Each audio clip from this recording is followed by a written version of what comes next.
ဒီနေ့ပေါ့နော် illustrator မှာ person group ပေါ့နော်ဒီ person group တွေက shaper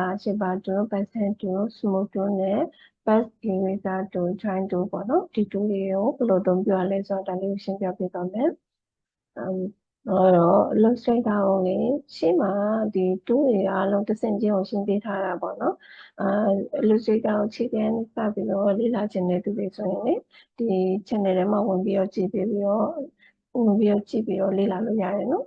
အဲ့တော့အခုကဘယ်ရောက်သွားပြီလဲဆိုတော့ person 2 group ကိုရှင်းပြပေးမယ်အဲ့တော့အခု person 2မှာပထမဆုံးကဘာလဲဆိုတော့ shaper 2မှာဆိုရင်သူကဘယ်လိုမျိုးလဲဆိုတော့shaper 2ကကြတော့အခုလိုမျိုးဆွဲလို့မရ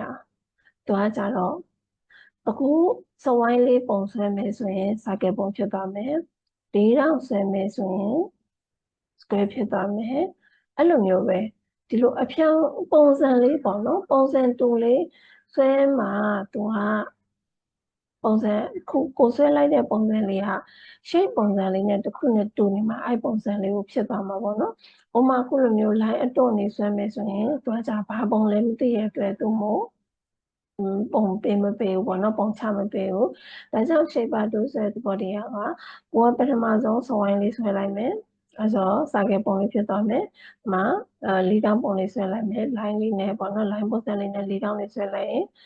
ပေါ့နော် rectangle ပုံလေးဖြစ်သွားမယ်ပေါ့နော်အဲ့ဒါက shaper 2ကိုအသုံးပြုရနေ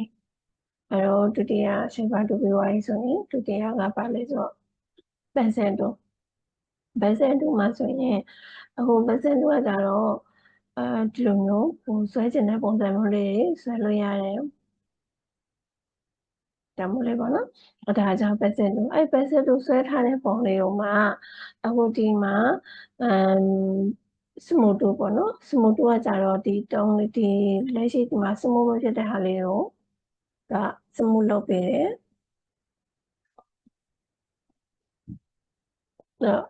person 2နဲ့ဆွဲထားတဲ့ဟာလေးကိုsmooth ပြန်ပြီးတော့ပြင်ဖို့ရတော့ကကြတော့ဒီ smooth 2နဲ့သုံးတယ်ပေါ့နော်ပထမ person 2ကတော့ကြတော့ဆွဲလိုက်တယ်ဆွဲပြီးသွားပြီဆိုရင်စမှတ်ကိုတော့ပြီးတော့ထောက်လိုက်တာနဲ့တော့ပုံတစ်ပုံဖြစ်သွားတယ်အဲဆွဲလိုက်တဲ့ပုံလေး normal လေးကိုမှ smooth မဖြစ်ဘူးဆိုရင်ဒီ smooth 2လေးနဲ့တော့ပြီးတော့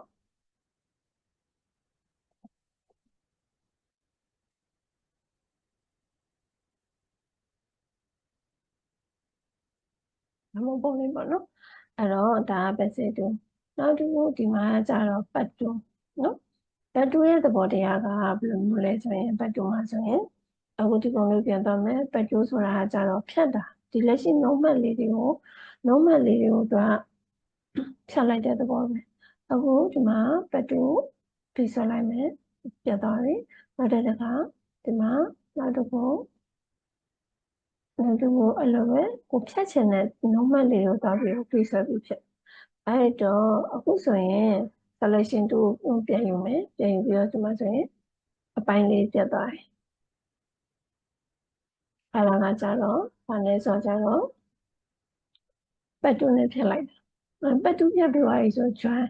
အခုပြတ်နေတဲ့ line တွေကိုအုပ်စုတစ်ခုလေးပေါ့နော်ဒါမှမဟုတ်ဒီပုံလေးကိုဒီပုံနဲ့ပြန်ဖြစ်ချင်တာအဲဆိုဒီပုံလေးကိုပြတ်သွားတဲ့ line လေးတွေကိုပြန်ဆက်ချင်တယ်ဆိုရင် join 2ဆိုတော့ကြတော့ဒီ selection 2နဲ့အားလုံးဆက်လက်မှတ်ထားပြီးသွားပြီဆိုရင် join 2ကိုလာ join 2ကိုတက်ယူပြီးသွားပြီဆိုဒီမှာပြတ်တဲ့စိတ်ပိုင်းလေးကိုတက်ပြီးတော့ပြီးဆိုပြီးတော့ဆက်သူကတခုတော့ရှိတယ်ဒါမှမဟုတ်အရင်ဝေးသွားပြီဆိုရင်တော့သူကဆက်လို့မရတော့ဘူးဒီပုံမှာရှိတဲ့ normal လေးတွေကိုပဲဆက်လို့ရတယ်အဲ့တော့ဒီမှာတစ်ချက်ကြည့်မယ်သူကဒီနှစ်ခုဒီမှာတစ် line ဒီမှာတစ် line အဲ့ line နှစ်ခုကိုဆက်မယ်ဆိုဆက်လက်မှတ်လိုက်ပြီးတော့ join 2ကိုယူပြီးဒီမှတ်လေးယူပြီးသွားပြီဆို selection 2ကိုတွက်ယူဒါဆိုရင်လက်ဆက်သွားအခုတော့ဒီလိုအရင်ဝေးနေတယ်ဆိုရင်တော့သူကဆက်မပေးဘူးပေါ့နော်အဲ့တော့control ဆက်ပြန်ခေါ်မယ်ဒီနေ့ point လေးနှစ်ခုကိုဆက်မယ်အဲ့တော့ဆက်ပြီးဆိုရင် join 2ကိုယူဆက်ချင်တယ်ဆိုရင်တက်နေတဲ့ line နှစ်ခုဆက်လက်မှတ်ပြီးတော့ join 2ကိုယူပြီးတော့ဒါမှမဟုတ်ဆက်ပြီးရမယ် မှန်တယ်ဆိုရင်ဒီပုံနဲ့ဖြစ်သွားတယ်အပေါ်ကဒီနှစ်ခုကအရင်ဝေးသွားတာပေါ့နော်ဝေးသွားတာဖြစ်တဲ့အတွက်သူကစက်ပေါ်ရတဲ့အဆင်မပြေတော့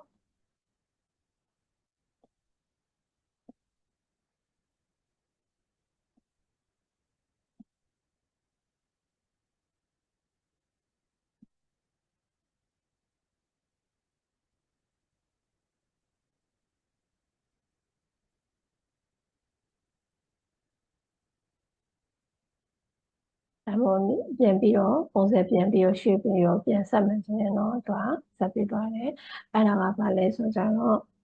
ဒီရှေ့ပတ်တူနောက်ပြီးတော့ကြာပန်းစင်တူရှေ့ပတ်တူဆိုတာကြတော့သဝိုင်းပုံလေးတောင်မို့ကိုစားတဲ့ပုံပေါ်မှာမူတည်ပြီးတော့ပုံလေးပြောင်းပုံလေးအဖြစ်ပုံလေးအဖြစ်ဖန်တီးသွားမယ်အေးဟိုပေါ့နော်ပန်းစင်တူကကြတော့လိုက်အတုံးလေးကိုလိုချင်တဲ့ပုံလေးဆွဲလို့ရတယ်နောက်ဒီကကြတော့စာရေးချင်တဲ့ပုံစံလေးလေးကြည့်လို့ရတယ်ဒါမှမဟုတ်ပေါ့နော်အမို့ဘယ်စက်တူနဲ့စာရေးချင်တဲ့ပုံစံလေးလည်းရေးလို့ရတယ်အဲဒီမှာစမူတူကကြတော့အခုဘယ်စက်တူနဲ့သုံးထားတဲ့ဟာတွေပေါ်မှာစာတွေကမညီဟိုပေါ့နော်စမူမဖြစ်ဘူးဆိုရင်ဒီလိုမျိုး line လေးတွေကိုနှုတ်မှတ်လေးတွေကိုလိုက်ပြီးစမူတူနဲ့လိုက်ပြီးတော့ပြီးဆွဲအဲဆိုရင်ဒီမှာ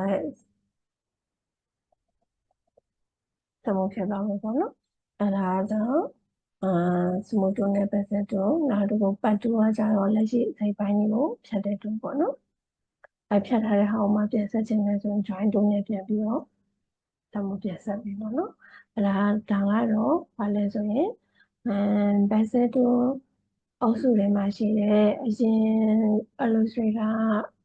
ဟို CC တွေထဲမှာပဲ shaper တူကပေါ်တာအရင်ကဆို shaper တူဆိုတော့မပါဘူးပေါ့နော်အရင်လုံးက